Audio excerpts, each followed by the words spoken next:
So, magandang gabi po sa inyong lahat. Magandang gabi. Today is March 22, 2026. Time check po tayo, 10:51 ng gabi. March 22, 2026 is araw po ng Sunday. Linggo po ngayon. Tuloy po tayo sa ating pag-aaral ng mga salita ng Diyos at ang pag-aaralan po nating salita ng Diyos ngayong gabi ay ang pagbasa at ang ebanghelyo para sa araw ng bukas sa ating mga Katolikong simbahan. Medyo malamig. So, nagsasalita po akong muli bilang isang Katolikong Kristiyano. Sa mga nakikibahagi po ng ating pag-aaral at hindi po kayo Katoliko, nagpapasalamat din po ako sa inyo sa pagkakaroon ng interes lalo na sa pag-aaral ng salita ng Diyos sa perspektibo, sa pananaw ng isang Katoliko. So, tuloy na po tayo. Tulad ng dati, bago tayo magsimula, tayo po yung manalangin. Iniimbitahan ko po kayo na samahan ako sa ating pambungad ng panalangin. Sabay-sabay po tayo. Sa ngalan ng Ama, ng Anak, ng Espiritu Santo. Amen. Come, Holy Spirit, fill the hearts of thy faithful and enkindle in us the fire of your love. Send forth your Spirit, and they shall be created, and you shall renew the face of the earth. O God, who by the light of the Holy Spirit did instruct the hearts of your faithful, grant that by the same Holy Spirit we may be truly wise and ever rejoice in his consolations through Christ our Lord. Amen. Most Sacred Heart of Jesus, have mercy on us. Immaculate Heart of Mary, pray for us. God's legions of angels, pray for us. Glory be to the Father, and to the Son, and to the Holy Spirit, as it was a beginning, is now, and ever shall be, world without end. Amen. In the name of the Father, the Son, and the Holy Spirit. Amen. Tuloy na po tayo. Maraming salamat po sa inyong pagsama at pakikiisa sa ating pambungad na panalangin. Simulan na po natin, share screen ako para ipakita sa inyo ang ebanghelyo para sa araw ng bukas na magiging tema sa ating mga pagsamba sa ating simbahan, sa ating katolikong simbahan para sa araw ng bukas. So ano po ba ang ebanghelyo para sa araw ng bukas sa pagdiriwang ng salita ng Diyos sa mga misa? Okay, share screen na po ako. Wait lang po.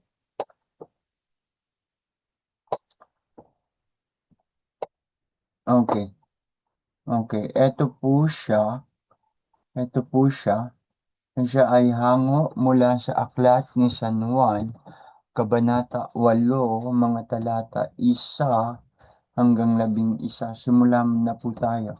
Ang pagpapahayag ng mabuting balita ng ating Panginoong Hesukristo ayon kay San Juan. Papuri sa iyo, Panginoong Hesukristo. Si Jesus naman ay pumunta sa bundok ng mga Olibo. Kinabukasan, maaga pa'y nagbalik na siya sa templo. Lumapit sa kanya ang lahat ng mga tao, umupo siya at nagsimulang magturo. Dumating noon ang mga tagapagturo ng kautusan at mga pariseyo na may dalang isang babaeng nahuli sa pangangalunya niya. Iniharap nila ito sa karamihan at sinabi kay Jesus, Guro, ang babaeng ito'y nahuli sa aktong pangangalunya niya. Ayon sa kautusan ni Moises, dapat batuhin hanggang sa mamatay ang mga katulad niya. Ano naman ang masasabi ninyo? Itinanong nila ito upang subukin siya at nang may maiparatang sila laban sa kanya. Ngunit, wait lang po. Ngunit yumuko lamang si Jesus at sumulat sa lupa sa pamamagitan ng daliri. Patuloy sila sa pagtatanong kaya tumayo si Jesus at nagsalita. Ang sino man sa inyo na walang kasalanan nang siyang maunang bumato sa kanya at muli siyang yumuko at sumulat sa lupa. Nang marinig nila iyon, sila'y isa-isang umalis simula sa pinakamatanda. Iniwan nila ang babaeng nakatayo sa harap ni Jesus. Tumayo si Jesus at tinanong ang babae, "Nasaan sila? Wala na bang humahatol sa iyo?" "Wala po, Ginoo," sagot ng babae. Sinabi ni Jesus, "Hindi rin kita hahatulan. Umuwi ka na at mula ngayon ay huwag ka nang gumawa ng kasalanan." Ang mabuting balita ng ating kaligtasan. Pinupuri ka namin, Panginoong Kristo.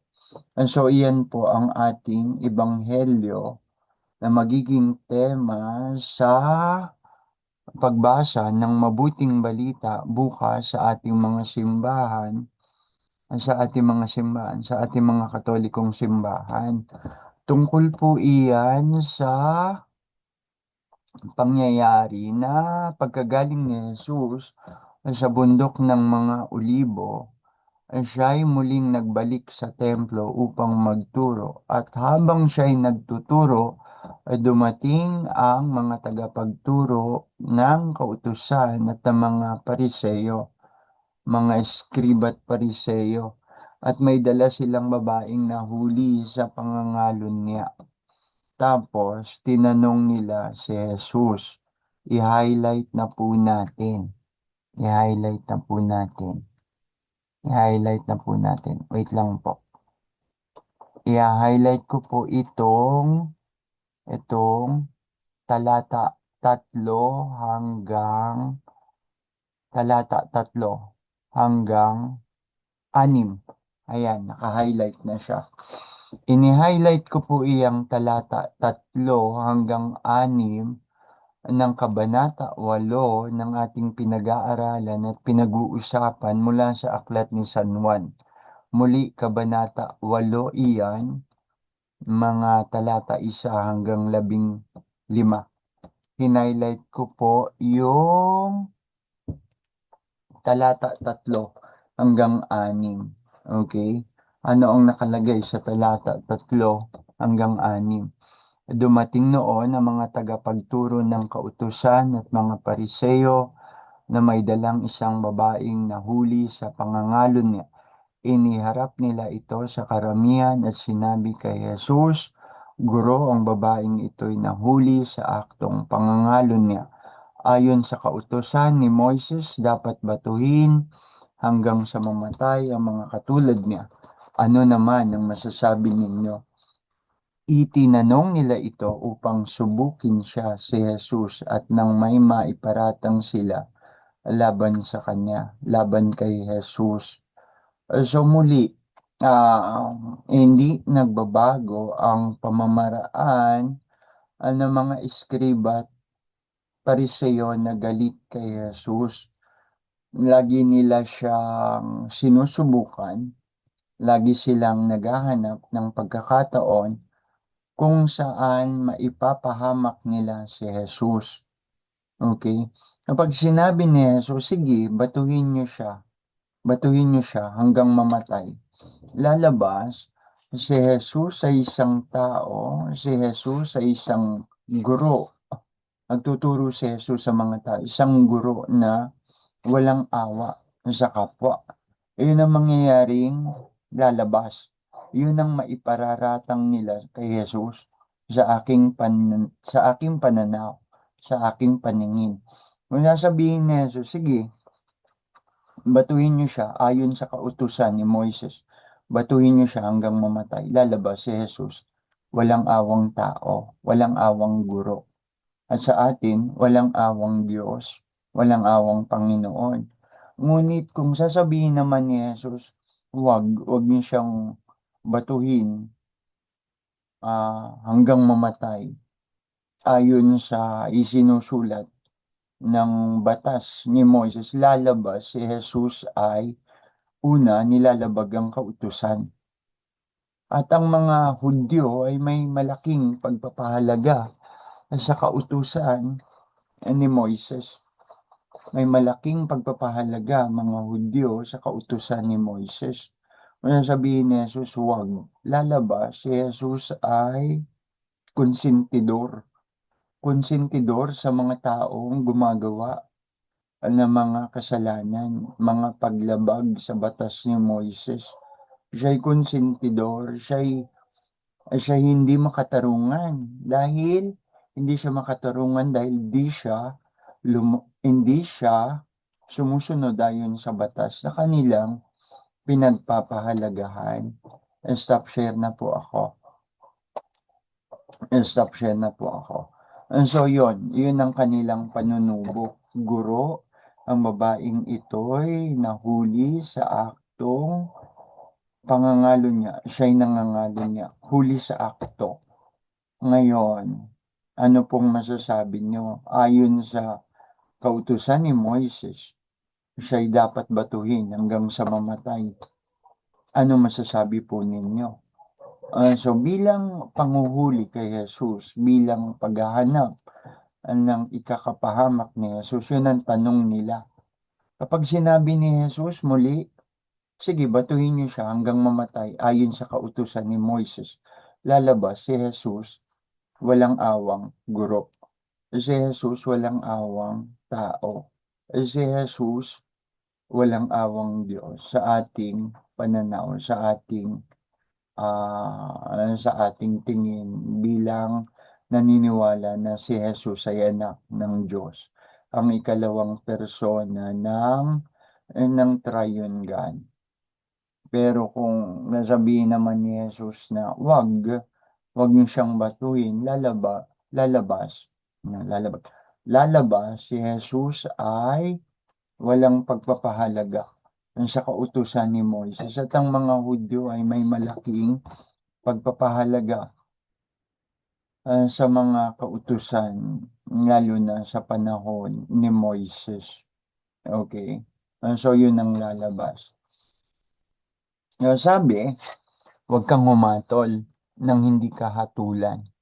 Huwag kang humatol ng hindi kahatulan. Ang talatang ito ay matatagpuan sa aklat ni San Mateo, Kabanata 7, talata 1 sa bagong tipan ng Biblia. Bahagi ito ng sermon sa bundok ni Jesus kung saan binibigyang diin ni Jesus ang pag-iwas sa mapanghusgang pag-uugali at ang kahalagahan ng sariling pagsusuri bago punahin ang pagkakamali o kasalanan ng iba. Na ikaw, you are examining your conscience. At ikaw, iwasan mong maging mapanghusga sa iyong kapwa. Upang puntahan ng eksaktong kinalalagyan nito sa Biblia o sa kasulatan ay iyon nga. Matatagpuan ito sa aklat ni San Mateo, Kabanata 7, talata 1. At kung gamit ang Magandang Balita, Biblia, version, nakalagay, huwag kayong humatol upang hindi kayo hatulan. Samantalang sa katulad na aklat na San Mateo, sa parehong kabanata at talata 2 hanggang 5, itong nakalagay. Si Jesus ay nagpapatuloy at nagpapaliwanag na ang pamantayang ginagamit natin sa iba ay siya ring gagamitin sa atin. At binanggit ang halimbawa ng puwing sa mata ng kapatid kumpara sa isang malaking puwing na nasa sarili nating mata. Troso. Yun, troso. Sa English, by the measure you give, that will also be the measure you get. By the measure you give will also be the measure you get. Sa prinsipyo ng hustisya, huwag kang humatol ng hindi kahatulan. Ang talata ay hindi nangangahulugang huwag kailanman magbigay ng paghatol. Hindi iyon. Mari pa rin tayong magbigay ng paghatol. Ngunit kailangan, ngunit kailangan, tama, tama ang mga pamantayan natin sa paghatol. Okay? Ang talata muli ay hindi nangangahulugan na wag humatol kailanman o magbigay ng paghatol, kundi wag mapanghusga o mapagkunwari. Yang mapagkunwari, kung minsan kasi, hinahatulan natin ng iba, ngunit batid natin sa ating sarili na tayo rin ay maaaring may katulad na pagkakamali o kasalanan. O kung minsan, mas malaki pa ang ating kasalanan. At sa kabatiran na kahit mas malaki o katulad ang ating kasalanan, patuloy pa rin nating hinahatulan ng iba, nagiging mapagkunwari tayo. Nagiging mapagkunwari tayo. Ang hustisya at paghatol ay isa sa tungkulin ng Diyos. Hindi yan pangunahin nating tungkulin. Ang Diyos ang dakilang hukom ng lahat. Samantalang tayo, mga tao, ay tinuturuan, yun nga, na mag-ingat sa ating mga paghatol sa mga basehan at pamantayan ng ating paghatol. Hindi tayo, hindi tayo pinagbabawalang humatol. Okay? Hindi yan ng punto. Huwag kang humatol nang hindi ka hatulan. Okay. Kaya sabihin natin, ang pamahalaan o ang ating bayan, ang ating bansa, o puno ng kabulukan, puno ng korupsyon. Yan ay paghatol. Ngunit kung pagbabasihan natin ang pamantayan kung bakit natin nasabi yan, klaro, malinaw, marami talagang kabulukan at korupsyon. So dahil sinabi, huwag kang umatol nang hindi ka hatulan, hindi ka na magsasalita sa kabila ng mga katotohanan yan. Yan ba yon? Hindi. Kasi kung huwag kang umatol nang hindi ka hatulan, alisin na natin ang mga korte ng hustisya. I-abolish na natin ang justice system. Di ba? I-abolish na natin ang justice system. Kung yan ang ibig sabihin niyan, huwag kang umatol nang hindi ka hatulan. Sa ating bansa at sa mga alituntuning pinaiiral ng bata sa ating bansa, ang bawat akusado ay may pagkakataon o dapat nabigyan ng pagkakataon na dinggin ang mga reklamo at akusasyon laban sa kanya at sagutin ito sa korte. Sagutin ito sa tamang lugar, katulad ng mga korte. May karapatan ng bawat akusado, may karapatan din siya na kumuha ng mga taong magtatanggol sa kanya, mga abogado. Sabi ng Miranda Rights, ito ang nakasaad sa Miranda Rights na nilalaman ng 1987 Constitution at ito'y pinalakas ng Republic Act number 7438. Miranda Rights. Ito ang mga karapatan na sinasabit binabasa sa isang tao kapag siya'y inaaresto o siya'y iniimbestigahan. Kabilang ang karapatang manahimik at magkaroon ng tao, abogadong magtatanggol sa kanya. At alam natin na ang konstitusyon, ang pinakamatayog na pinaiiral na pinanggagalingan ng batas sa ating bayan. The law of the land. Ang layunin ng Miranda Rights ay proteksyonan ang mga tao, lalo na ang mga akusado, laban sa maling imbestigasyon upang maiwasan ang sapilitang pag-amin o maling testimonya. Kasi kung minsan, kung minsan parang isang paraang manipulative, isang paraang kumokontrol sa tao sa kanyang mga sasabihin. Maaari siyang maidiin sa reklamo, nasa mid, nasa mid, sa mga reklamong ipinaparatang sa kanya. May mga ganyang sitwasyon, may mga ganyang sitwasyon at pagpapanatili ng tamang pag-iral ng batas, the due process, tinitiyak na ang lahat ng ebidensya ay makukuha sa tamang paraan. Kasi may mga ebidensya na pwede rin itinanim, framed up. Yan, framed up. Pwede kang ma-frame up. Okay?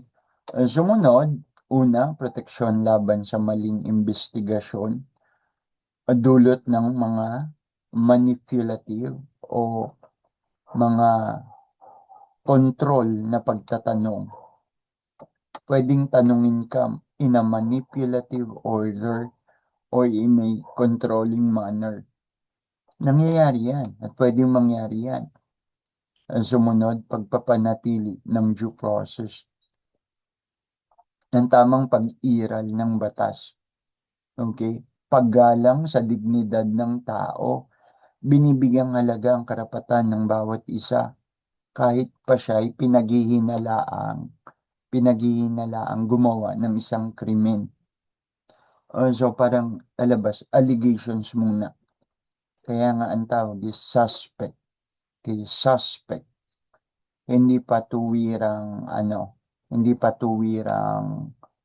tuwirang may paghatol na siya'y nagkasala dun sa krimen na ina-allege sa kanya. Again, layunin ng batas, proteksyonan laban sa maling investigasyon, pagpapanatili ng tamang pag-iral ng batas, ng due process, at paggalang sa dignidad ng tao. Ngayon, puntahan na po natin ang banal na kasulatan. Pero tignan na muna natin ang pagbasa. Kasi bukas, katulad ng parati, may mga pagbasa ng salita ng Diyos, maring kuha sa lumang tipan, katulad ng mangyayari bukas. Ang pagbasa ay kuha mula sa aklat ni Daniel, Kabanata 13, mga talata 41 hanggang 62. Medyo mahaba-haba.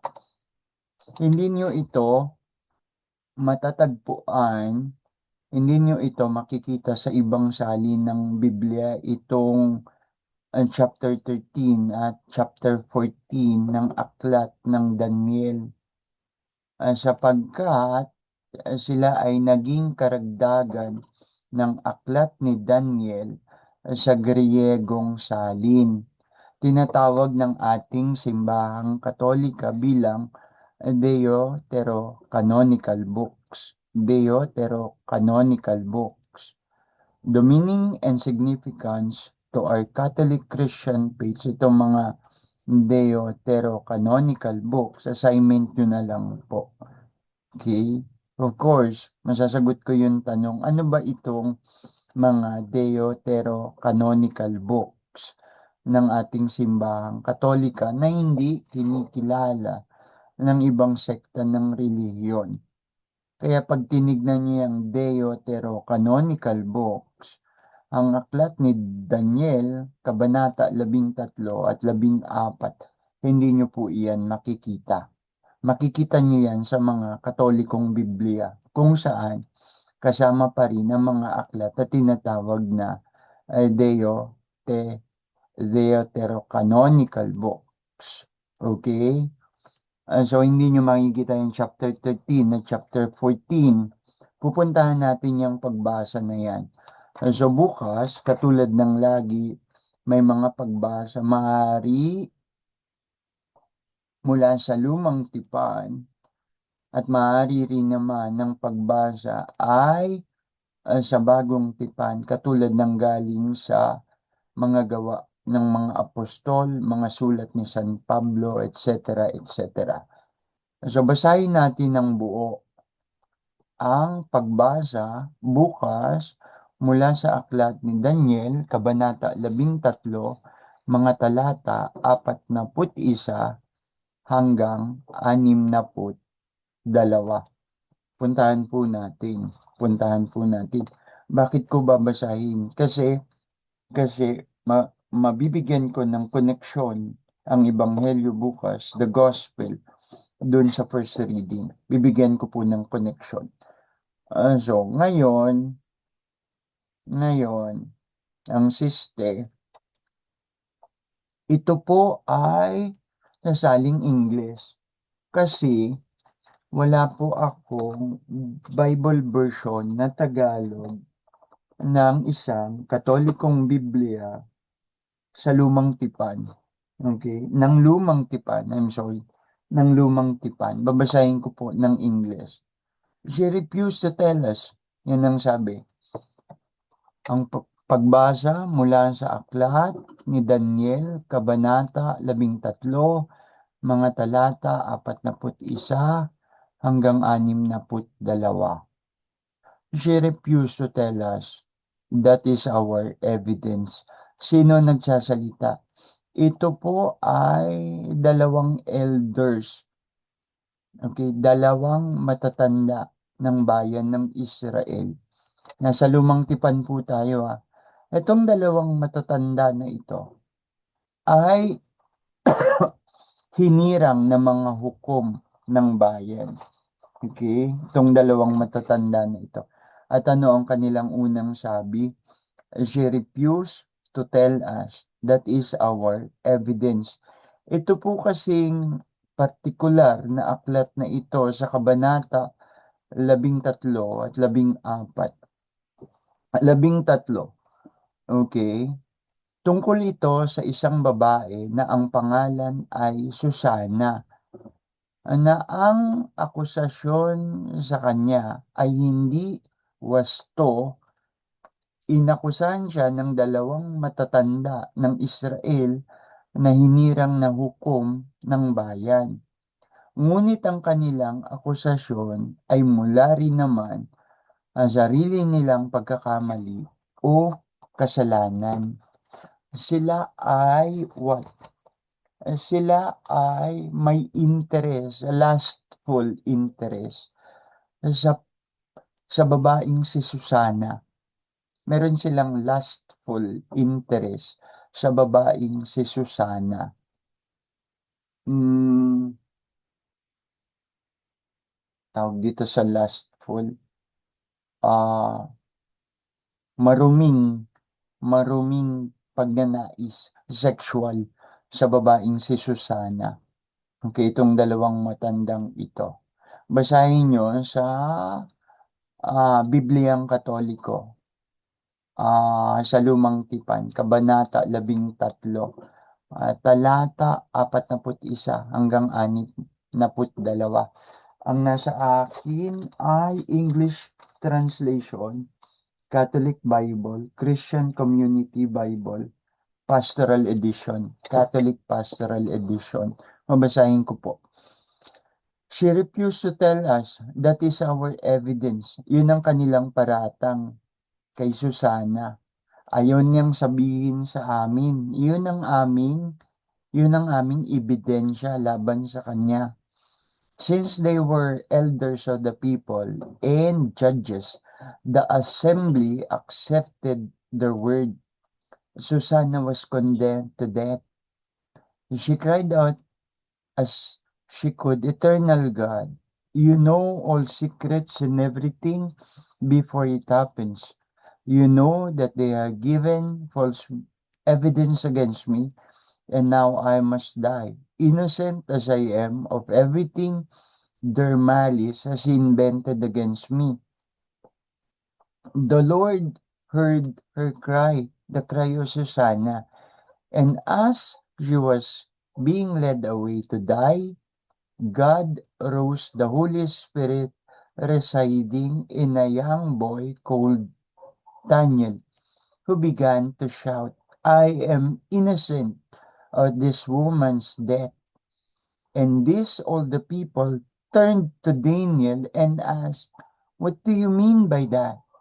Standing in the middle of the crowd, Daniel replied, "Are you so stupid, children of Israel, as to condemn a daughter of Israel unheard and without troubling to find out the truth?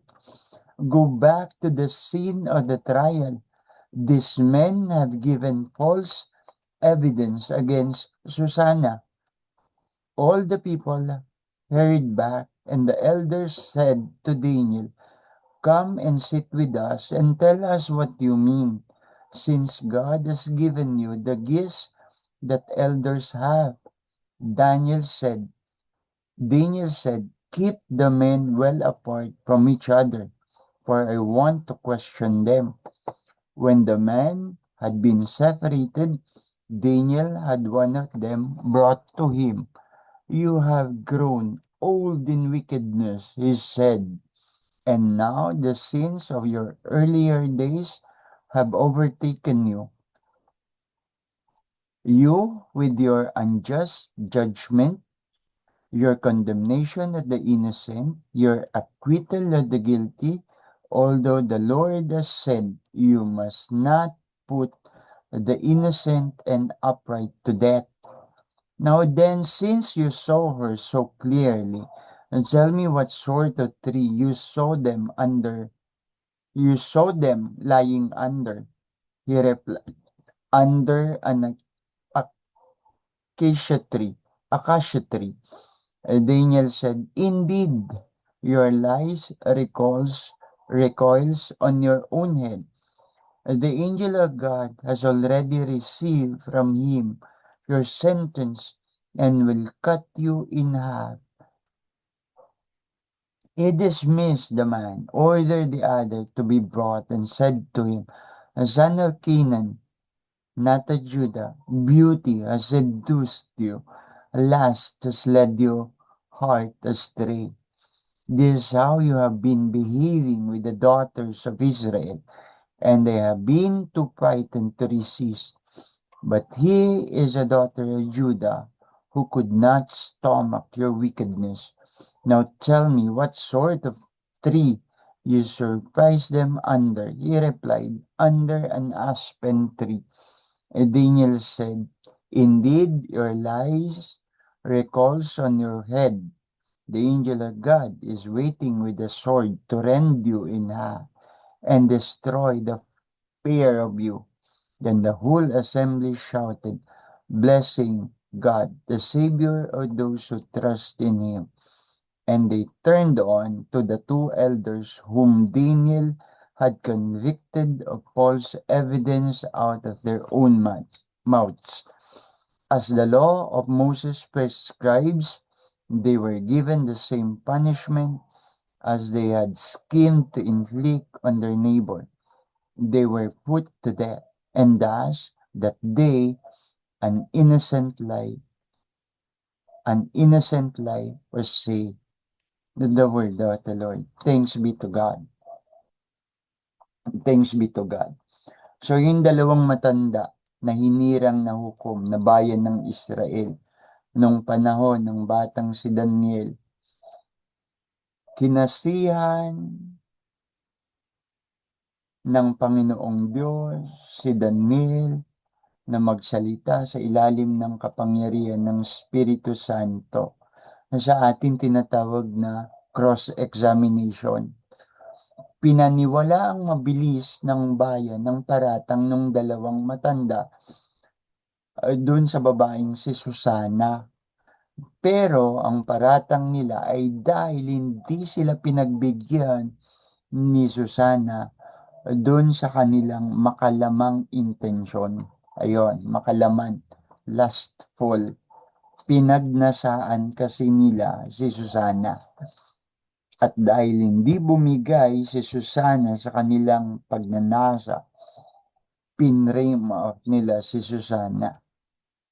Sinabi nila na si Susana ay may relasyon sa isang tao at nakita nila ito. Sa cross-examination ni Daniel, tinanong nila yung mga nag-aakusang matanda at nakita ang kanilang pagsisinungaling at maling akusasyon.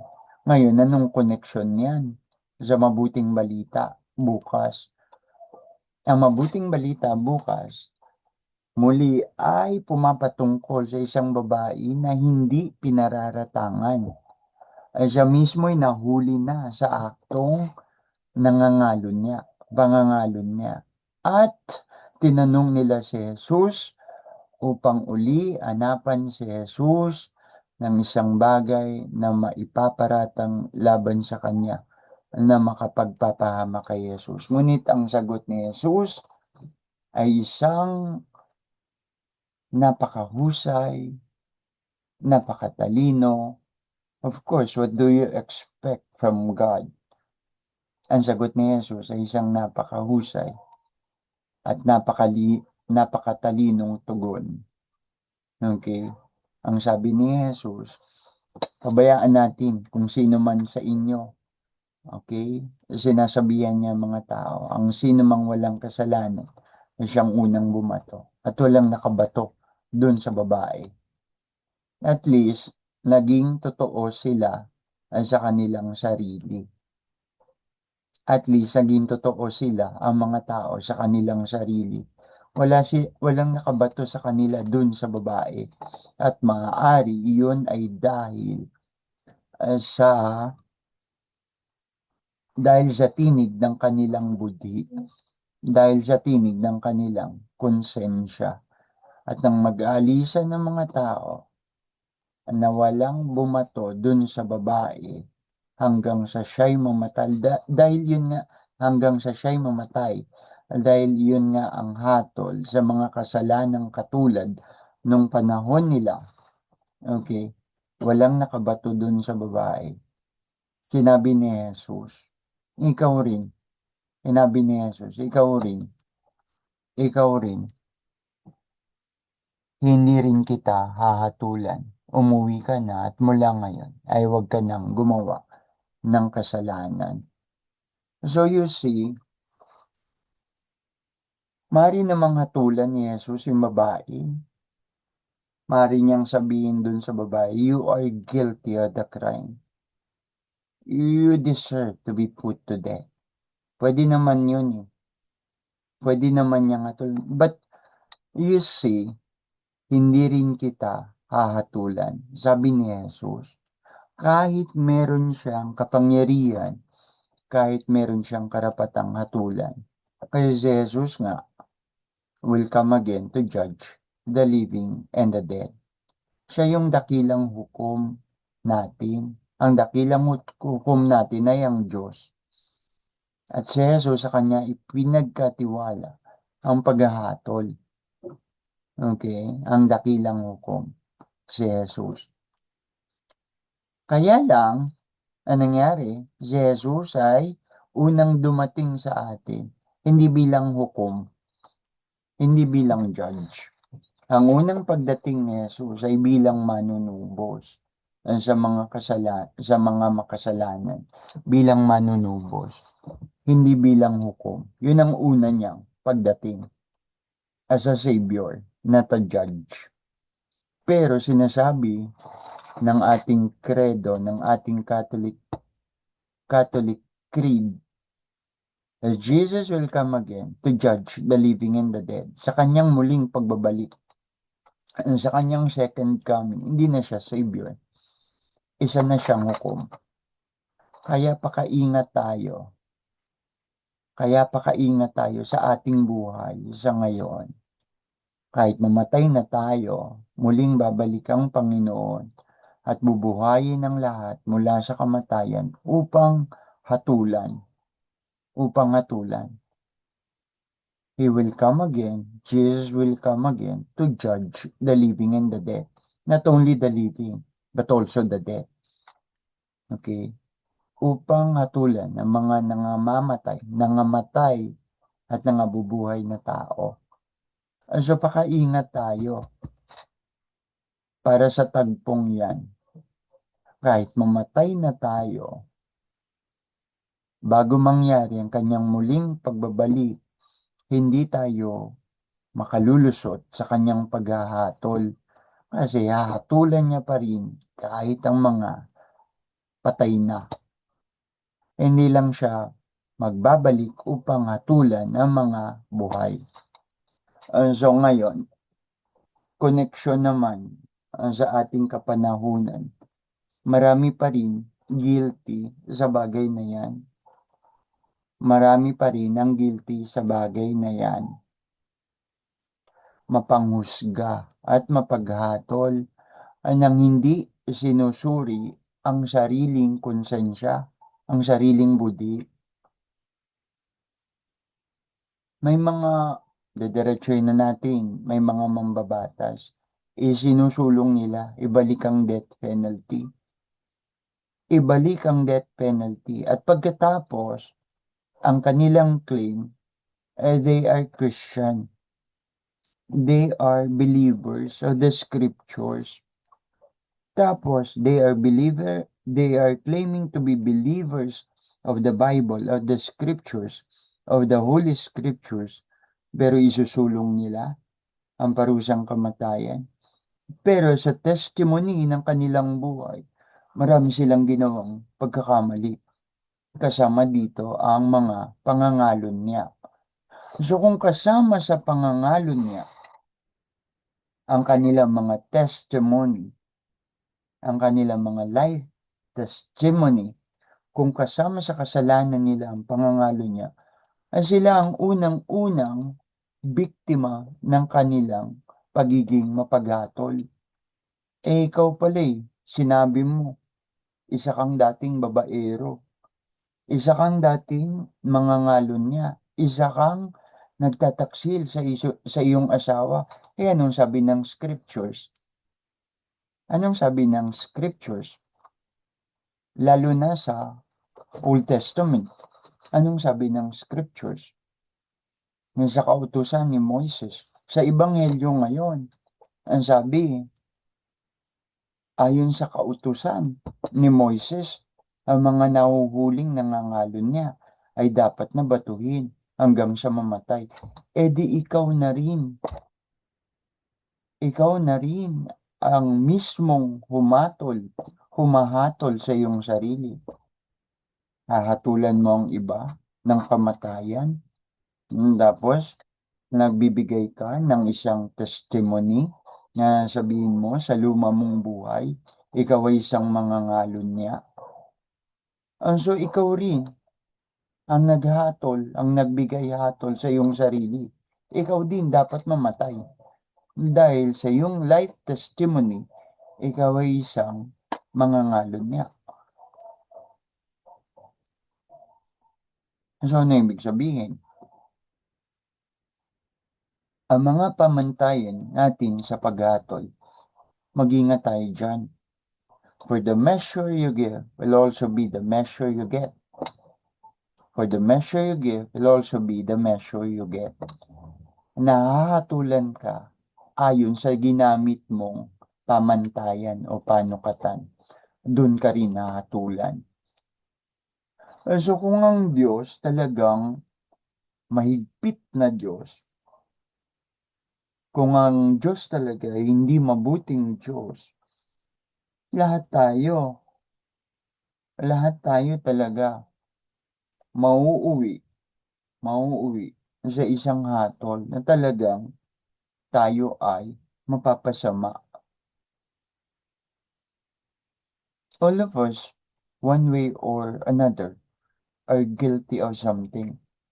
Isang kasalanan, maraming kasalanan, malalalim na kasalanan. So, anong dapat meron tayo? Katulad ni Jesus, Panginoong nagbibigay pagkakataon, Panginoong umiintindi, Panginoong nagbibigay pagkakataon para sa pagbabago, Panginoong umiintindi sa ating mga kahinaan, Panginoong puno ng awa. Kung ang Diyos talaga ay isang Diyos na mahigpit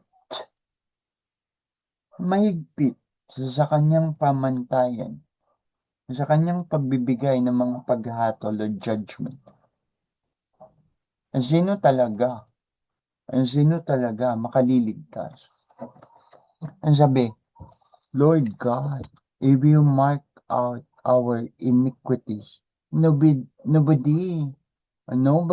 can stand in front of you. Walang makatatayo ng maayos at may kabutihan sa harap mo. Kung lahat na lang ng pagkakamali, you mark up all our iniquities. Ibig ko sabihin, yun po ang ibig ko sabihin.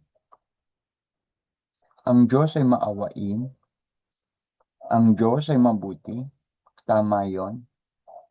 Ang Diyos ay maawain, ang Diyos ay mabuti, ang Diyos ay patuloy na iniintindi tayo sa ating mga kahinaan. Diyos yun.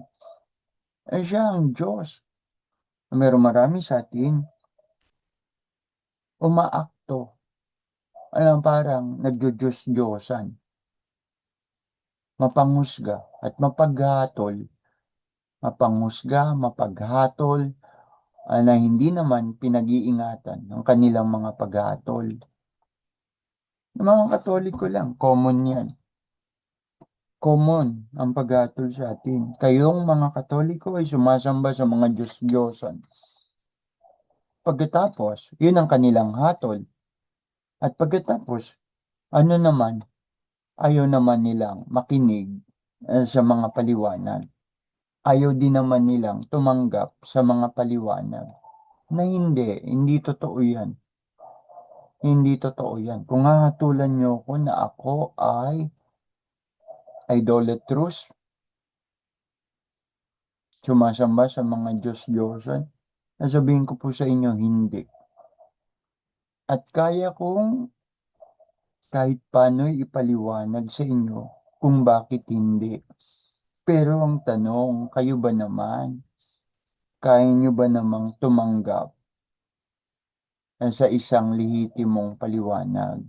Or selective lang kayo?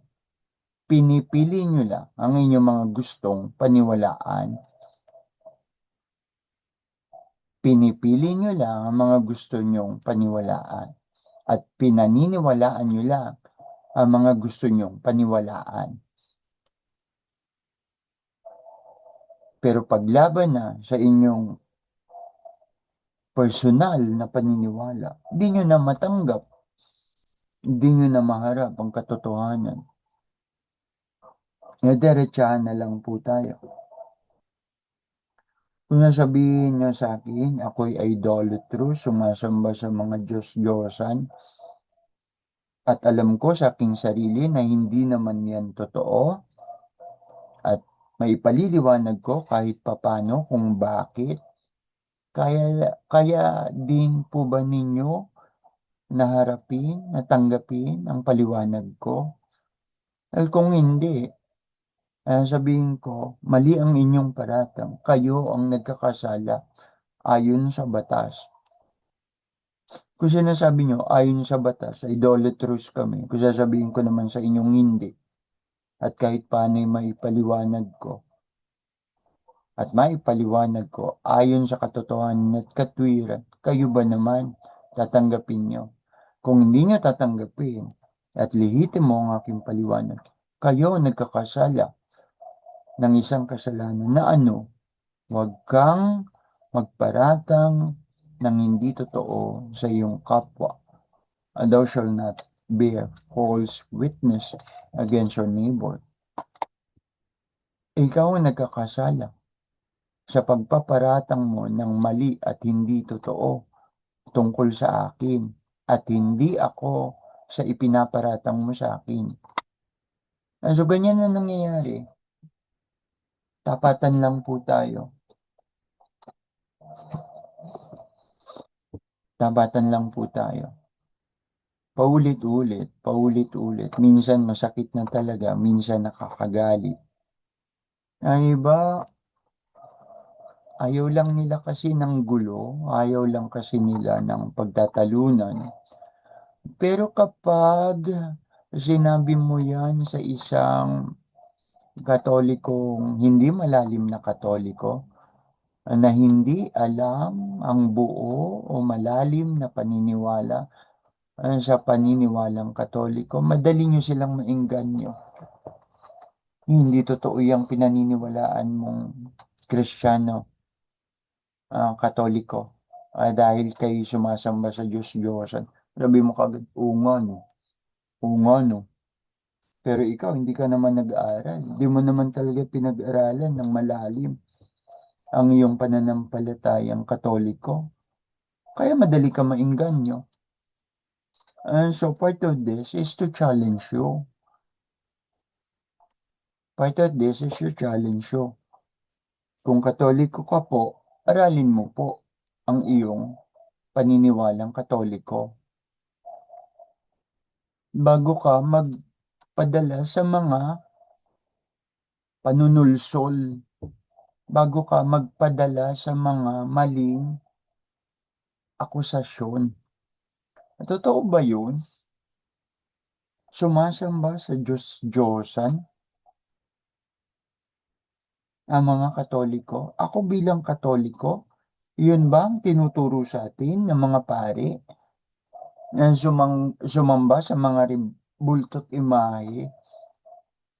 Minsan nga masyado na, parang naging rude ako sa pagsagot. Sige, sige, sabihin niyo sa akin, ituro niyo sa akin ng sino mang pari, ang sino mang katikista, ang sino mang pari, ang sino mang katikista na nagsabi, sambahin ang mga rebulto at imahe.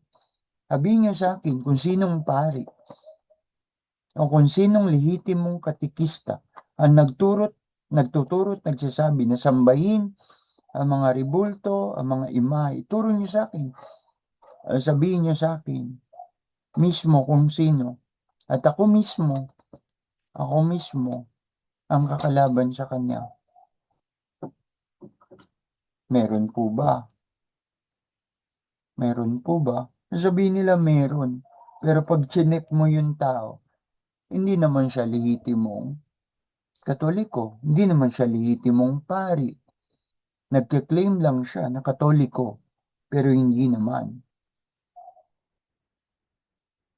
So masyado nang umaba. Muli, ang Ebanghelyo para bukas, ipinakikita na si Jesus bilang ating Panginoon at Diyos, siya hindi mapaghatol. Dahil sa huli, sinabi ng Ebanghelyo, ikaw din, hindi rin kita hahatulan. Umuwi ka na at mula ngayon, huwag ka nang gumawa ng kasalanan. Alam ni Jesus at kumbinsido si Jesus sa gumawa siya ng kasalanan. Kasi hindi yun sasabihin ni Jesus kung hindi siya kumbinsido na yung babae walang ginawang kasalanan o hindi totoo yung paratang sa kanya na siya'y nahuling nangangalon niya. Ang sabi ni Jesus, mula ngayon, huwag ka nang gumawa ng kasalanan. So alam ni Jesus na nagkasala nga yung babae. Pero ang sabi ni Jesus, umuwi ka na. Mula ngayon, huwag ka nang gumawa ng kasalanan. Ibig sabihin, magbagong buhay ka na. Magbagong buhay ka na. Yan si Jesus. Nung panahon, ng una niyang pagdating, siya'y manunubos. Siya'y naparito at sinugo para tubusin tayo sa ating mga kasalanan. Manunubos. Pero sa muling pagbabalik ni Jesus, sabi ng ating kredo,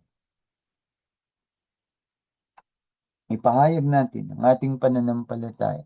I believe in God, the Father Almighty. Inyong ating kredo. The Apostles' Creed. He will come again to judge the living and the dead. Hindi tayo makakatakas dyan. Hindi tayo makaliligtas dyan.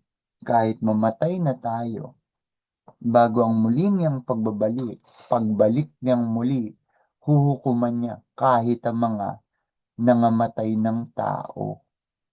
Kaya buhay o patay, di tayo makaliligtas ang sa panahon ng kanyang judgment, ng kanyang paghahatol. Muli,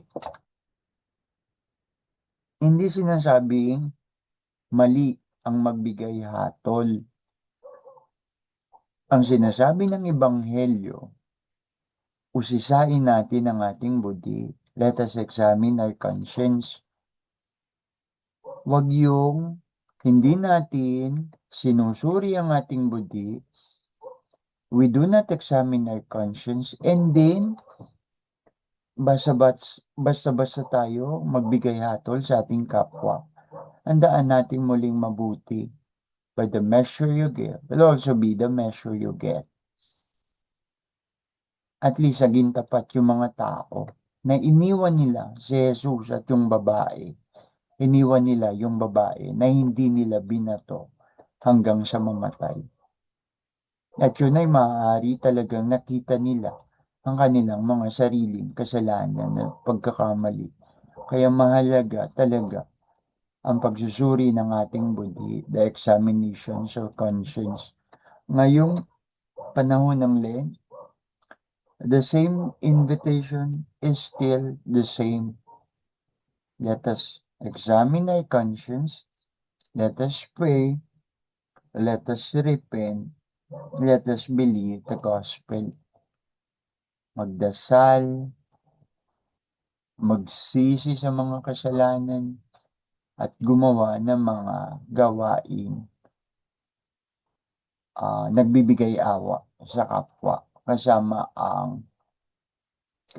ang paglilimos. And so prayer, fasting, abstinence, almsgiving. Prayer, abstinence, fasting, almsgiving. Okay. Tatlong haligi ng ating pananampalataya. Gumawa tayo ng paraan na makatulong sa mga nangangailangan, tayo magdasal at patuloy na magsisi. Sa panahon tayo ng pagsisisi sa ating mga kasalanan. So masyado na pong umaba. Muli, magandang gabi po sa inyong lahat. 11:49 in the evening. Magandang gabi po sa inyong lahat. At hanggang sa muli, Brother Aaron po ito. Sana nakapag-iwan ako muli sa inyo ng isang bagay na maaari niyong maidagdag kung kayo ay may personal ding pag-aaral ng mga salita ng Diyos. Divine readings, holy readings, mga banal na pagbasa, kasama ang mga pagbasa, kasama na ang pagbasa at pag-aaral ng Ebanghelyo. Again, supplemental po, bilang karagdagan sa maaaring meron na rin kayo. So muli, maraming salamat din po sa mga nakikiisa o nakikiisang hindi Katoliko. Maraming salamat po sa inyong interest. Kung meron po kayong sa palagay ninyo ay hindi tama sa aking naibahaging ito, maaari po kayong mag-iwan ng comment down below sa aking post. Or pwede i-chat nyo rin po ako privately at mag-usap po tayo. So magandang gabi po sa inyong lahat. Hanggang sa muli, Brother Aaron po ito. Maraming salamat sa inyong lahat. At lagi tayong kasihan at gabayan ng ating mabuting Diyos. Iwan ko kayo ng isang kanta. Parang connected dyan sa gospel. Yung The Goodness of God.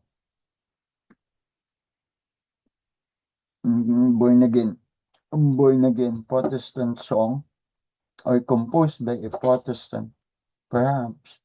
Kasi kumakanta is Protestants.